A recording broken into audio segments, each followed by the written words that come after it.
Praise the lord. దేవుని నామమున మీ అందరికీ శుభాభివందనములు. దేవుడు నీకిచ్చిన బహుమతులు అనగా నీ స్వాస్థమైన కుమార్తెలను ఏ రీతిగా పెంచుతున్నావు అనే అంశంపై దేవుడు మనతో మాట్లాడబోచున్నాడు. కీర్తనల గ్రంథము 127 అధ్యాయము 3వ వచనం. కుమారులు యెహోవా అనుగ్రహించు స్వాస్థ్యము, గర్భఫలము ఆయనిచ్చి బహుమానమే. అవును నా యొక్క ప్రియ సహోదరులారా, యెహోవా అనుగ్రహించిన నీ స్వాస్థ్యమును ఏ రీతిగా పెంచుతున్నావు? ముఖ్యంగా ఏలీ గురించి మనం జ్ఞాపకం చేసుకుందాం. ఏలీ ఒక యాజకుడు, దేవుని ప్రవక్తగా, పరిచారకునిగా దేవుని యొక్క మందిరంలో, తిలోహ మందిరంలో గొప్ప యాజకునిగా ఉన్న అతని యొక్క కుమారుడు విషయంలో సరిగా పెంచే విధానంలో తప్పిపోయాడు.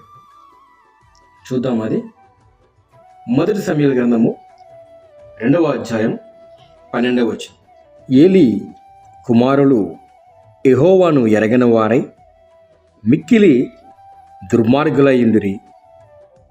ఏలీ కుమారులు దేవుని యాజకుడైన తండ్రి, దేవుని యాజకత్వం చేస్తున్న కుమారులు దేవుని ఎరగని వారిగా మిక్కిలి దుర్మార్గులుగా ఉన్నారన్నమాట. దేవునికి కోపం వచ్చింది.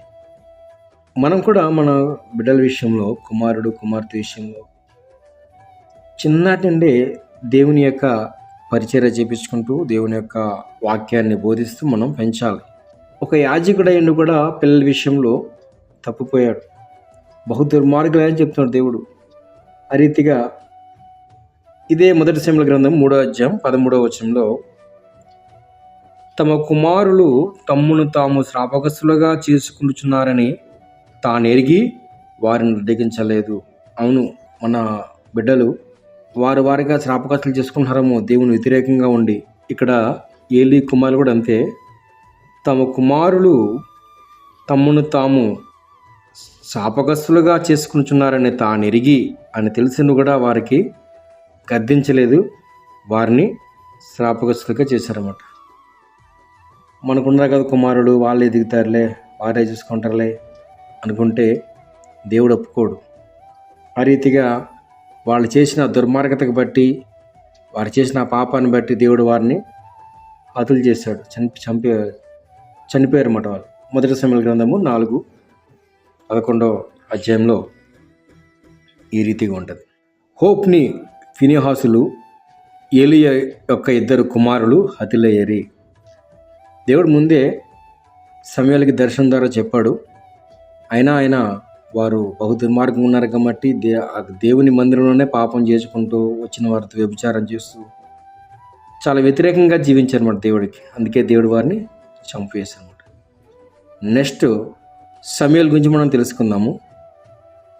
ఇదే 1 సమూయేలు గ్రంథము 2వ అధ్యాయం 26వ వచనంలో, బాలుడగు సమూయేలు ఇంకను ఎదుగుచు యెహోవా దయందును మనుషుల దయందును వర్ధిల్లుచుండెను. ఇక్కడ సమూయేలు చిన్నటి నుండి మంచి ప్రవర్తన కలిగి దేవుని పరిచర్య చేసుకుంటూ, దేవుని యందును మనుషుల దయందును ఎదుగుతూ వచ్చారన్నమాట. దేవుడు అతనికి తోడు కూడా ఉన్నాడు. 1 సమూయేలు గ్రంథము 3వ అధ్యాయం 19వ వచనం. సమూయేలు పెద్దవాడు కాగా యెహోవా అతనికి తోడైనందున అతని మాటలలో ఏది తప్పుదేం లేదు. దేవుడికి అతను తోడుగా ఉన్నాడు సమూయేలు కాబట్టి అది ఎదుగుతూ వచ్చాడు. మంచి భయభక్తులు, ప్రవర్తన మంచిగా ఉంది దేవునిలో. కాబట్టి సమూయేలు యెహోవాకు ప్రవక్తగా స్థిరపడని దాను మొదలుకొని బెర్షెబా వరకు తెలుసుకున్నారు ఇశ్రాయేలు ప్రజలందరూ. దేవుడు ఆ రీతిగా అతనికి తోడుగా ఉన్నాడు. కానీ సమూయేలు పెద్దవాడయ్యాడు, ఆయన కూడా వివాహమైంది. తర్వాత ఆయనకి 2 కుమారులు ఉన్నారు. ఆయన కుమారులు పెంచే విషయంలో కూడా సమూయేలు తప్పిపోయాడు. ఆ విషయం మనం ధ్యానిద్దాం. 1 సమూయేలు గ్రంథము 8వ అధ్యాయం 1 నుంచి 3 వరకు. సమూయేలు వృద్ధుడైనప్పుడు తన కుమారులను ఇశ్రాయేలు మీద న్యాయాధిపతిగా ఉంచాడన్నమాట. అతని జ్యేష్ఠ కుమారుని పేరు ఏవేలు, రెండవ వాని పేరు అబియా. వీరు బెర్షెబాలో న్యాయాధిపతులుగా ఉండిరి. అతని కుమారులు అతని ప్రవర్తనను అనుసరింపక ధనాపేక్షలై లంచం పుచ్చుకుని న్యాయము తిప్పివేయగా, వాళ్ళు ఎలా ఉన్నారంటే వాళ్ళ యొక్క ప్రవర్తన తండ్రిని అనుసరించి దేవుని అనుసరించి లేదు. ధనాపేక్ష కలిగి లోకానుసరంగా జీవించారు. ఈయన కూడా వారు పిల్లలు పెంచే విషయంలో సమూయేలు మంచి ప్రవక్త అయ్యిండు కూడా పిల్లలు పెంచే తప్పు అనమాట. మనము పిల్లల్ని పెంచే విషయంలో ఏ రీతిగా పెంచాలి అనే విషయంపై దేవుడు మనతో మాట్లాడుచున్నాడు. సామెతల గ్రంథము 22వ అధ్యాయం 6వ వచనం. బాలుడు నడవలసిన త్రోవను వానికి నేర్పుము, వాడు పెద్దవాడైనప్పుడు దాని నుండి తొలగిపోడు.